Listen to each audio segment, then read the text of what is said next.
Our first Ed Talk speaker today is Latrice Simmons. Latrice is a San Francisco State graduate with a BA in Liberal Studies and a minor in American English Literature. She also earned her multiple subject teaching credential from here, San Francisco State University, and was a classroom teacher at Star King Elementary in San Francisco Unified for 12 years.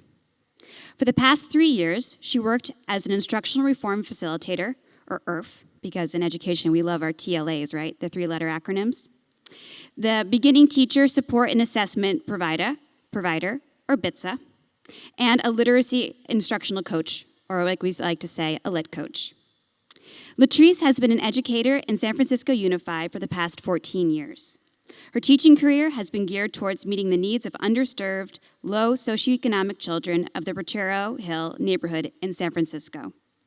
She has a strong passion to educate young children and help them grow into well-rounded, responsible, and successful contributors to our society. Let's turn our attention to Latrice Simmons as she shares about making an impact at an urban school.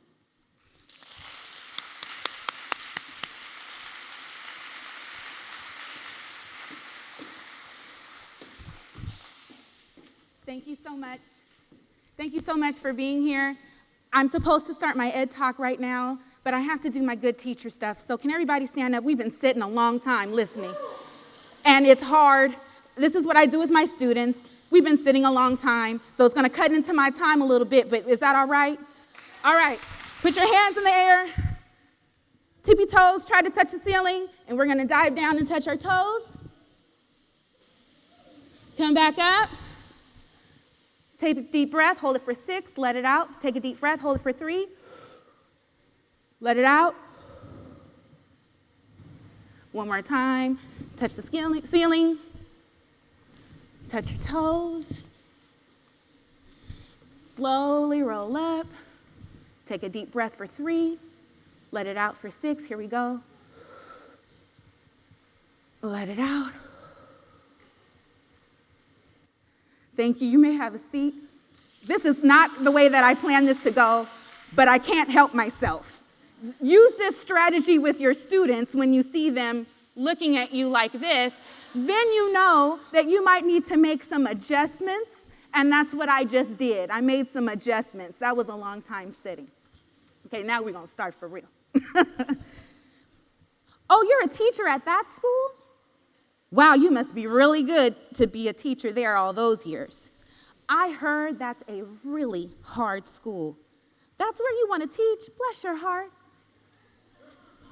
But I'm not black. I don't come from the same backgrounds as my students. Maybe you are more effective because you come from the same cultural background as your students. I've heard all of these things and more in my time, my 15 years, going into my 15th year of teaching at a challenging school. In this talk entitled Making an Impact at an Urban School, really what it was, I was trying to be PC, okay? What I really meant was teaching at a hard school, teaching a tough classroom is really what I meant, but I was trying to be politically correct. I'll be sharing with you a few concepts to think about and reflect on, and some strategies you can use in your planning, that you can take some of what I say today and literally put it into practice in August. Oh my gosh, it's August. Okay, sorry. Right, that summer just, okay. So I'm gonna be sharing some strategies you can use regardless of who you serve and regardless of who's in your classroom, but even more so for teachers that are teaching a challenging class. I really believe, and in many ways, Ernie took a lot of what I was going to say, so I got to revise as I go.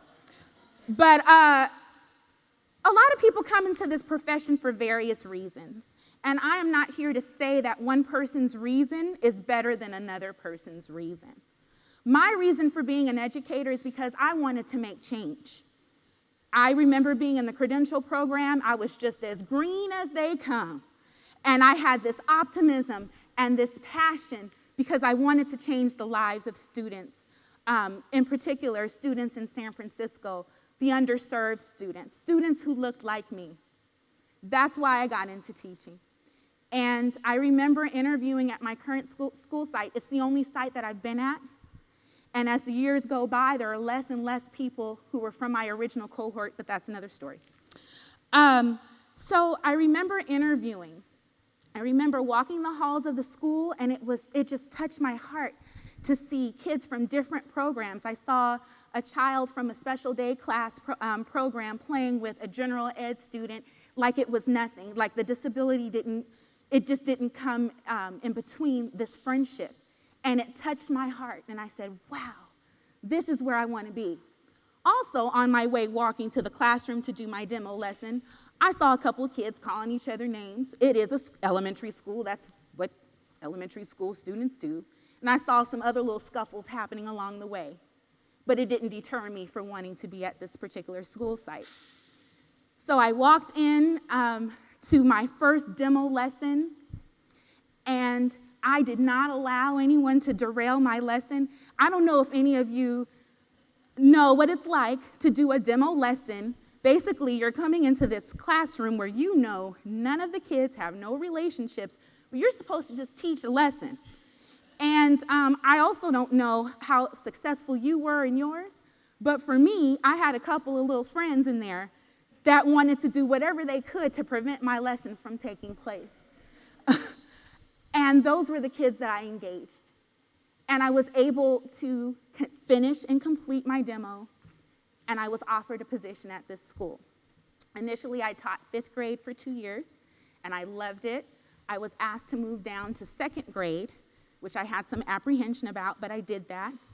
So here I am now, my 7th year of teaching, and everyone's talking about the class.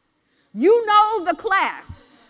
It's the class that everybody's dreading to get, that one group. And what's unique about the school that I'm at, there's only one class per grade level of general education.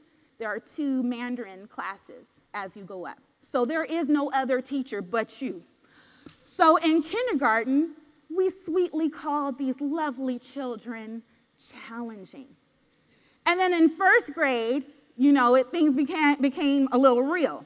And we started calling the kids tough. Some even called them some other T words and some other words. Some called them terrors. But they were the class that I was going to get. And I said, all right, here we go. And all of my fun and games and my typical way of trying to build community, some of it just didn't work. I said, okay, we're going to fill the marble jar. You know the marble jar. We're going to fill the marble jar, and when we fill it up, we'll get a pizza party. I had kids in there fold their arms and say, my mama can buy me pizza. Like, okay, what do I do, right? So this was the toughest class that I had ever taught, so much to the point where I had never cried. I didn't cry in front of the kids. I know people feel different ways about that. I'm a person that doesn't really cry. So if I cry, that means we're really going through something, like something is really going on. And I remember it was a recess, and one of the previous teachers saw me, and he could see that I was right on the verge, and he came up to me and he embraced me, and he said, you may feel what you feel right now, but you're really doing a great job. And I remember saying, with tears streaming down my face, I'm doing a great job.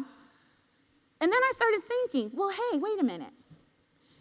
People always compliment me in my class on how straight our line is. In San Francisco, we don't have these big campuses, so we have to walk upstairs in a building, and supposedly the kids are supposed to be quiet as they walk 2 flights of stairs, but with several classes doing this simultaneously, but hey, whatever, right? So I realized that people were complimenting me on my line and how straight my line was, that my children were so quiet, that every time they passed my classroom, that learning was happening. And it taught me that, for one, I think I'm overly critical of myself, which is a good thing, but could also be a bad thing. And then I needed a minute to kind of step out of that That teacher who I thought, that hugged me and embraced me at recess, after he had hugged me, I was thinking, what kind of mess are you talking about? But he helped me to see that there were successes within that really tough situation. I couldn't see it until I stepped away from it.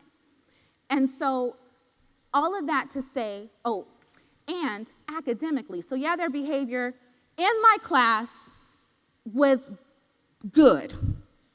There was still some name calling, but we weren't really fighting. They were fighting to sit next to me during community circle. I would say, so-and-so, you broke one of our classroom agreements. Sweetheart, you're going to have to go to the office or go to a buddy room. Oh, please, Miss Simmons, can I stay? I'll just take a time out at the back table. Can I just stay in here? I won't bother anybody. And this was the class of terrors. And again, like I said, it was not, rainbows and unicorns and glitter. It was hard. It was very hard. Because I finally got the kids in a system to learn, there was some learning growth as well. There were kids which is terrible, and I'm sure you will find it, especially if you're at an urban school. I'm teaching second grade. I had kids coming to me reading at level C. And here I am supposed to be teaching second grade language arts. I had kids coming to me, I'm teaching double-digit addition with regrouping, and they're going 5, 6, 7, and I'm like, really? We're counting on our fingers still. But that's who I had, and I did the best that I could. But let me tell you about the next year, year 8, was one of the best years I had ever taught. And it's because I had to, I told you, Ernie stole my speech, because I had to go through the valley, that really, really tough time, to become the teacher that I'm supposed to be. I had to have that class, as hard as they were, to shape me into who I am today. And the lessons that I learned from that, I was able to bottle it up and replicate it year after year after year. I'm going to share some of those strategies with you, not all of them, because one day I'm going to write a book. So, but I'll share a couple of them with you today. And so the first one that I do want to share it with you is backwards mapping. So you're in the credential program, you're a teacher, you've heard of backwards mapping, right? That's where you take your end result, your end goal. So if my goal is that I want my students to be reading at grade level by the end of the year, what am I going to do to get that student there? And that's the backwards planning. Well, we're taught how to do that. But one thing that's not done is that we're not taught to do that with everything. With everything. If you want your children to be in your classroom and to sit a certain way, you got to backwards map from there. So if I want my students to sit on the rug, crisscross applesauce, hands-free, the whole things that we do, what am I going to do to get them to that point? What do I have to teach them? You guys know things like sharpening your pencil in your head. You think, oh, that's easy. You can sharpen your pencil. But I'm telling you now, if you're a new teacher, never say, oh, you can sharpen your pencil, because everybody's going to get up and they're going to all during your lesson, right? So you have to backwards map from the desired behavior you want with everything, with how you want them to stand in line. And it starts from day one. So I know our call is to be teachers, right? That's what we're supposed to do. We're supposed to teach the Common Core and teach the content. But it is my experience that your August and your September is setting up systems and structures so that the kids can be independent. And that's the part that many of us forget. Yes, we're there to teach them grade level content, but they have to exhibit their mastery of grade level content independently, without you. And we can't continue to hold their hands and do everything for them. We have to teach them, again, backwards mapping. If I want my students to be able to do this math center independently, what would I need to teach them ahead of time? So it is my belief that August and September are your months, or November, that these are the months that you're setting up the systems and structures that you need to so that the children can be independent learners and to think for themselves. I'm doing this out of order, but it's all good. The other thing that is really, really important is the locus of control. How many of you have heard of that, or sphere of influence? I had to learn it the hard way. You can't take all the babies home with you and feed them and buy them stuff because you're going to be broke. We don't get paid very much, and it's too much on you. There are kids that are going to come to you with stories that will just make your heart ache for them. But you can't fix their situation. But what you can fix is what they learn. That if you empower them, if you empower them with the knowledge that they need to be successful, that you have done your job. And that's what we need. The kids do not need to be coddled. The kids need to be taught so that they can grow up and be citizens in our country. They're going to be the ones taking care of us.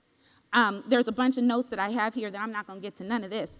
But the last thing I'll say in terms of suggestions or things that you can use in your classroom is building class community. Be vulnerable and show them who you are. I'm not even a classroom teacher anymore. Well, I taught 3rd and 5th grade most of last year, but I'm not even really a classroom teacher anymore. But every student at my school knows my name, and they come up to me and hug me every single day. And why is that? It's not because I'm black. It's because I care. And I care by setting up boundaries, and I care by following through. So all of that to say is, if you are looking for positions in the fall, if you're still searching or you want to be a classroom teacher sometime in the future, please do it. And I strongly encourage you to choose a school that's not perfect. Choose a school where you can make an impact, because you're planting a seed that you're going to be able to reap, that child is going to be able to reap the benefit of what it is that you give to them. So thank you so much for listening to me. I had a bunch of other things I was going to say, but this was a great experience for me.